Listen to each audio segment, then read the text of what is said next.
All right. What's up, Facebook? What's up, Complete Athletes? Coach Ronnie here for Mindset Monday. Hope you guys had a great weekend. We're talking to athletes or parents of athletes. So, what's happening in the sports world? You know, spring training's coming up. Basketball's still going. Football ended not too long ago. So as far as the high school level, again, baseball's going. I know we got a lot of teams playing. I got clients playing. That's exciting. Yeah, I got track athletes out there. So shout out to all the athletes. Shout out to the high school level. Got college athletes out there playing as well. Shout out to them. And enjoy this spring sports time of year. All right. So, complete athletes, how you doing? Once again, now today, the topic is tough coaching. Hold up. I might have disappeared on you real quick. I'll be right back. Yeah, can you see me? Okay, good. Tough coaching. That's the topic today. I'm going to bring up my script really quick. And we're going to make this thing happen. Bear with me. I know it just vanished again.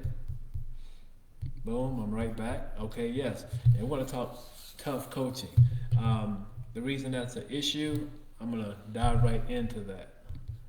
So let's go ahead and get started. Tough coaching or too much. In addition, I forgot to mention, we're going to start talking speed. That's a hot topic within the community, so we're going to get going with the speed. And we're going to focus on acceleration. Now, when it comes to sprinting and running in-game max velocity, it's all about the first couple steps. So we're going to start with the acceleration phase and progress through. If you have any questions at any time, drop them on a comment. You can even message me if you need to get specific, all right, or whatever works for you, all right? Tough coaching or too much. And then we had the acceleration segment, speed training. In today's live session, we're diving into the topic of tough coaching, exploring its benefits, potential pitfalls, and how to strike the right balance. We'll also introduce our new segment, the acceleration segment, which we will address your speed-related questions to help you embrace your performance, enhance your performance. All right?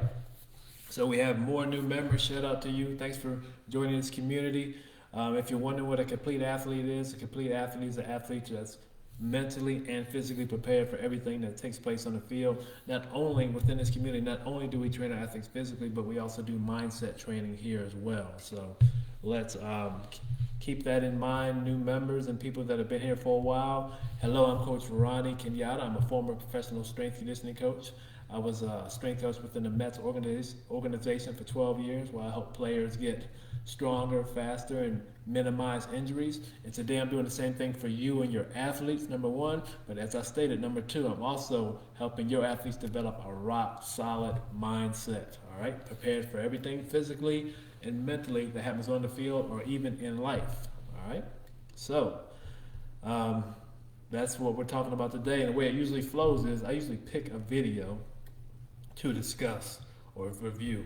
Now, the topic being tough coaching. I found a LeVar Bell video. I'm going to pull it up. That, I'm old school. It doesn't really, I don't see anything wrong with it. But we're in a different time right now. We have different people, different parenting styles. And my goal is to get you guys' take on topics like this, tough coaching. Is it too much? Is it just right? Let's watch this video and we will go from there. I have to go within, there it is. Scheduled content, I believe. No, it's not there. It's a draft in. Bear with me. I'm going to pull it up. And where is he? Draft 3. You know what? It's under trials. That's right. It's a trial. So where do I go see the trials at? Bear with me, folks. I'm about to pull it up. Here we go. Right here. I think you have to. I guarantee you he'll be the best one. You gotta force yourself to do this, man. You lazy, man. You ain't gotta play. You hold ball because you ain't used to. But you see, there was always a plan. We may have seen the shots of LeVar being tough and mean on LaMelo, even sometimes trying to make him cry, but he was always there. LeVar was at every single game and at every single event, always trying to do what was best for his son. He knew that Melo was the most talented, but with a famous older brother, millions of followers and the spotlight on him, he very well could have been the most arrogant. So LeVar made sure to never let that happen. It may have seemed like tough love, but he was truly creating a superstar, building the mindset needed to be successful in the NBA. And the night LaMelo got drafted, well, it all paid off because now those dreams have come true. He's gonna learn. Just watch it from the top. In the long run, I guarantee you he'll be the best. Man, you sound like an idiot. Then if you gotta force yourself to do this, man, you gotta do that now. You're lazy, man. You ain't gotta play. You're home because you ain't used to. But you see, there was always a plan. All right. We may have seen the So, again, the topic is tough coaching, right? Tough coaching is something that people might get offended about. Nothing wrong with tough coaching. Thank you, Jamal. And Jamal, since you're here, I appreciate your time. Let me know if you're able to hear that clearly. But shout out to Jamal for being here, man. You're right. Nothing wrong with tough coaching. It's just, I'm number one, I want to get perspective. Like I said from day one, I'm old school. You know, I'm old school. The only way you're going to get prepared to accept anything on that, to take on anything in that court, is some old school grimy coaching, right? Some old school stuff will get in your face and let you know the facts, and you need to figure it out, right? I'm with that. It's just we're in different times, right? We're in totally different times, and you know, parenting ain't the same. Raising kids ain't the same. So I'm trying to get a feel on what you guys think, different perspectives on what's tough coaching or what's just right. But I'm with you. I believe coaches should coach more than they yell. Yeah, true. I'm with you with that. Yeah, I do believe coaches should coach more than they yell, 100%. You know, and the yelling, that might be a way, their communication style. So as long as you're getting the results and the kids are benefiting, that's fine. Because you could have a yeller and his point's not getting across. And he might not get the results. So what do you do at that point, right? All right, let's dive deeper into this presentation here. Let me move that. I got my document right here. Is this it? Nope. There it is right here. So, want to talk about the different ways, say the coaching is too much, or you're a parent that, you know, you want the best for your son or daughter, but, you know, you might have trouble communicating that to them. They might, you know, take it too emotionally, whatever. Just gonna give some pointers that might make that easier, even if you're a coach. You know, maybe a young coach still trying to figure out your style. This could benefit you from that perspective as well. So, want to go over some pointers here. Well, let me say this: balancing toughness and supporting coaching is essential for fostering athletic development, motivation, and well-being. All right, so let's dive into different ways we can handle that. Promote emotional regulations. Teach athletes techniques such as mindfulness, deep breathing, exercise, and positive self-talk to help them manage stress and maintain focus during the high-pressure situations. We talk about that all the time within this group, within my mindset community. You have to be able to control your thoughts. You have to be able to control your emotions. There's different ways to do that. They're listed here, whether it's mindfulness, focusing on something at the minute, in that present time, or whether it's deep breathing. Same thing. You're just focusing on your breathing at that time, you know. But you have to find something. It's good to find something that creates that emotional regulation. All right. What I tell my guys in my mindset group is, my goal with my group is always bring you back to homeostasis. I always bring up Mike Tyson. Mike Tyson said, everybody has a plan till they get punched in the face. Everybody has a plan until they get punched in the face. I'm gonna make sure you can hear me. Jamal, I believe a great coach is a great teacher. 100%. I'm not sure if my mic is on still, so Jamal, let me know if you having problems hearing me. Let me know, because I'm not really hearing you guys myself in the headphones too well. I hear me right here. All right, but okay, we'll proceed. Like I said, let me know, Jamal, if there's any problems. So, what I tell my guys, y'all, going back to Mike Tyson, everybody has a plan until they get punched in the face. You get punched in the face on the sports field, that could be going 0 for 4, that could be missing all your shots, that could be getting burnt. What do you return to? What's your foundation? Are you able to do the things we talked about, get mindful, talk about the present moment, or are you dwelling in the past? Or are you worried about the future? You have to have that foundation that you always return to, whether things are doing great, you went 4 for 4, or 0 for 4. We have to return back to our homeostasis, all right? And that mindfulness is what I use to get my guys back to homeostasis. Encourage positive self-perception. Yeah. Foster an environment that athletes feel valued for their effort and progress, enhancing their intrinsic motivation and self-esteem. That's super huge. Talk about this all the time. It's so easy for athletes to beat themselves up and stay in that mindset of, I'm not good, I'm not this, I'm not that. I hear it all the time. Not with my guys, because they're literally changing their subconscious, the way they see themselves. But when you're out and about, you hear it all the time. Humility is good, but beating yourself up constantly, that's not good. All right, it's fine. Humility is fine, nothing wrong with it, right? But a lot of times when I listen to these guys, that humility turns into negative self-talk. All right, so as a coach, you want to create an environment when the minute they walk in that door, they know they're being uplifted. Right? And however you communicate that, whatever you do, you know, it is what it is. Make it work. You know, when my guys walk in, I say, hey, what's up, kid? They always light up, they smile, you know, and that kind of sets the tone for the rest of the workout. You know, you got to have your thing to let them know that you're there, you're on their side to build them up, right? Utilize evidence-based coaching practices. Saying, oh, that's great, you know. Implement coaching strategies that are supported by research to effectively enhance performance and well-being.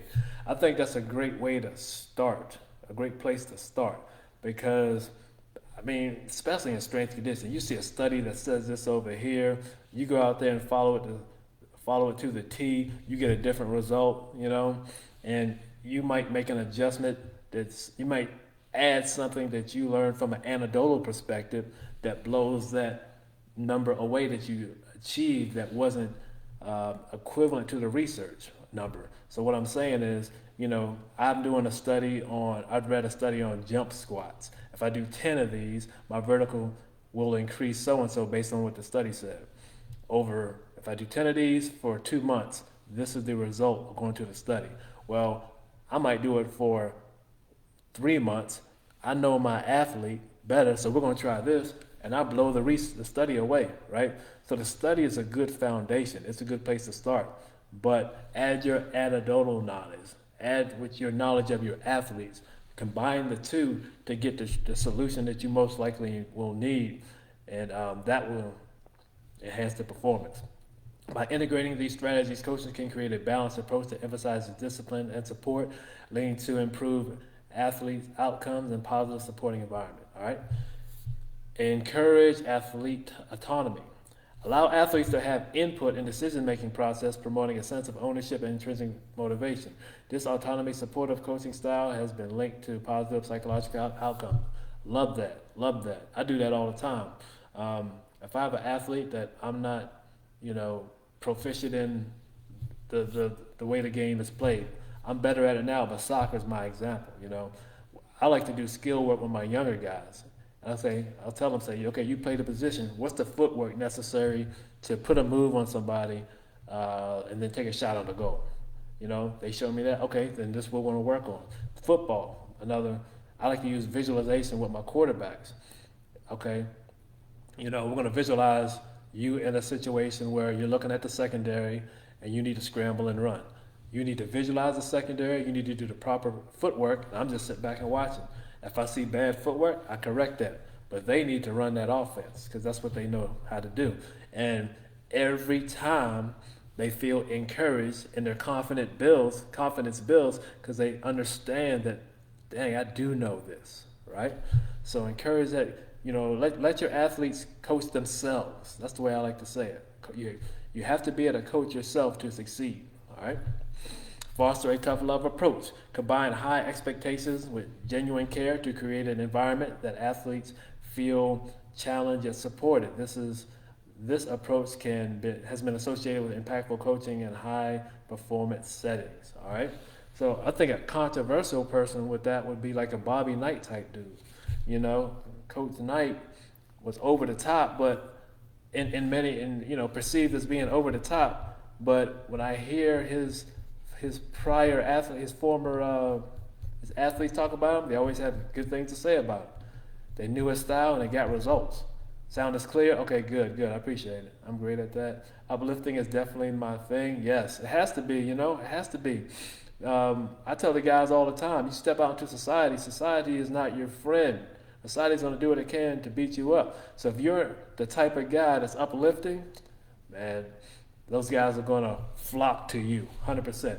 He should have been, let me scroll up.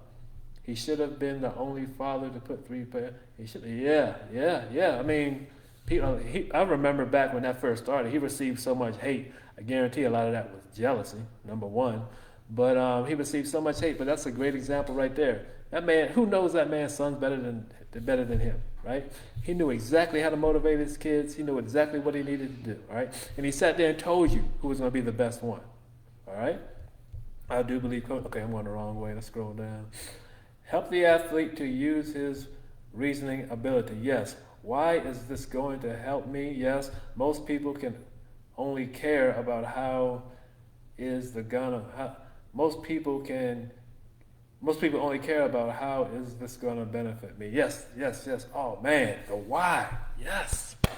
The why. I use this for my mindset kids when they when there's when they have their weekly wins or they drop a good point. That's huge because we talk about the why all the time. You have to understand your why. For me, your why is also your foundation, right?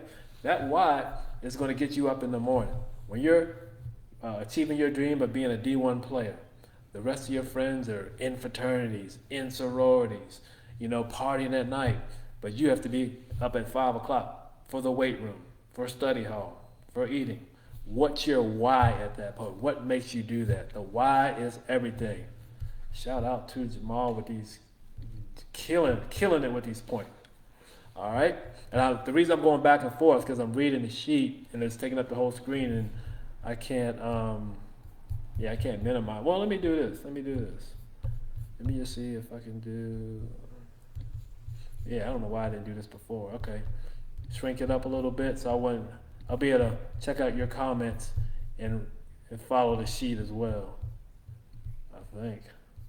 All right. So let's move on. I think I hit my major points. We have foster tough love. So, okay, yeah, that's good.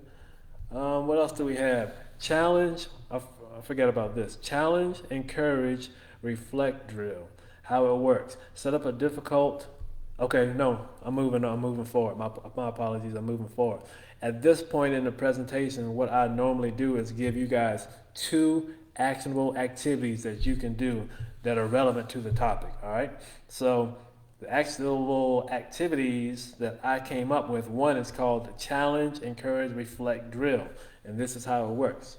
Set up a difficult but achievable drill that pushes athletes outside their comfort zone. After completing the drill, provide immediate constructive feedback.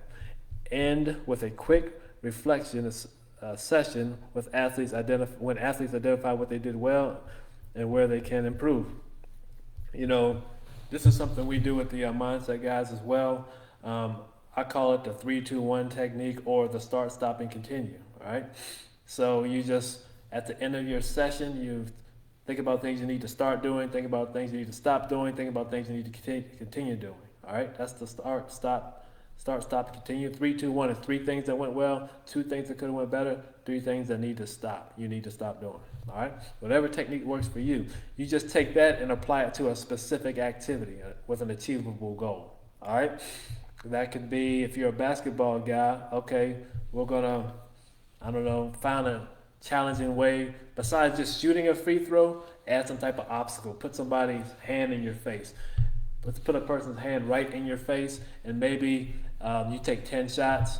Your goal is to make at least 5. You accomplish that. Okay, why did I miss 5? I wasn't focused. I was distracted. I was looking at the finger instead of the basket. Whatever it is, think about the things that didn't go well in that drill. Eliminate those and implement the things that will lead to your success, right? Challenge, encourage, reflect, drill. All right, why does it work? It helps athletes build resilience while reinforcing self-awareness and a growth mindset. The big D1 school, help the athlete. The big D1 schools, let's see. Okay, let me see if I missed anything from Jamal. Absolutely, yes, sir. The big D1 schools. When you're LSU about to go play in Alabama, you play that loud music to get used to the stadium, right? The noise level of that stadium you're going to be playing at. You do that, you come back and analyze the situation. What was the hearing like? Did you hear my audibles? You know, were my hand signals clear of the adjustments we had to be made? That the adjustments that need to be made were the signals clear. You go back and analyze those things. See what worked. See what did. When it comes game time, you're playing in front of whatever it is, 100,000 people, 90, 80,000 people. It's smooth sailing because you eliminated the kinks with that work you did playing in front of the stadium, right? So you have the resilience, you have the self-awareness because you prepared properly in that challenging situation, all right? Athletes leadership rotations. Oh, I love this. How it works. Assign different athletes leadership roles during the training. It could be during the warm-up, during the drill, whatever. Allow them to guide a small aspect of practice under your supervision. At the end, discuss what went well and how they can improve. Why it works. Encourage accountability, confidence, and autonomy, helping athletes handle pressure while feeling supported. That's a great one. I love that because I do that with my guys as well. Physically, when we're in groups, I love to. If I have an older guy with a younger guy, I'm going to have that older guy coach the younger guy, help him out, because it's building both athletes up, and it's a way for those guys, if they don't know each other, to easily come together, get to know each other a little bit, and work together to accomplish their individual goals, right? One guy might be there because he's working on his first step, his acceleration phase of the sprint. One guy might be there because he needs to take longer strides. You're there for two different reasons, but when you're there to encourage each other, you're going to help each other achieve your goals of the day, right? So those are the actionable activities. Again, the challenge, encourage, reflect drill, and the athlete leadership rotation. What I'm going to do right this second, I usually do this afterwards, but now I got Jamal here. He might want to implement this stuff. So I'm going to copy and paste it in the comments, Jamal. You can run with it right now. Let's see. Let me get rid of this. I don't see where I can put comments on this screen. Maybe reply. All right, let me see. Still struggling, can't do that. Cancel. Reply. It says I'm replying to you right here. Okay. Print. I don't know. I have to put it in the comments when I'm on a different screen. I don't know what's happening. Let me try something over here. Oh, there it is. Write a comment. Here you go, Jamal. If you want to use these two games for you when you're dealing with athletes, your kids, whatever the case may be, there it is right there in the comments. Those are the two actionable activities and the two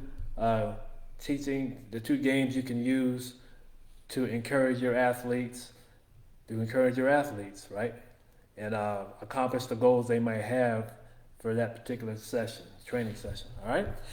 So, this last segment, it's 10 o'clock. The last segment is going to be dealing with speed and the acceleration phase of the sprint, all right?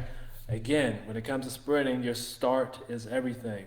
I'm going to tell you the three most important things I see on a daily basis today, and I'm going to follow up with the solutions through videos in the group, all right? So in other words, I'm going to talk about these 3 points in front of me, and what I'm going to do for you guys, I'm going to put the adjustments that you need to make in a video this week, all right? So the first one's all mental. You have to be aggressive. You have to be aggressive off the line to have an explosive start. You have to be aggressive. You got to be a dog. I tell them that all the time. You have to be a dog off that line. So be aggressive with that, all right? Come off that line like this is the last thing you're going to do in life, all right? Like a dog. That's a mindset, of course, like I said, and positive self-talk is great for that. Visualization is great for that. Here's a line that I use all the time. It's 2 lines. Well, 1 line. I don't care if Usain Bolt is lying up next to you.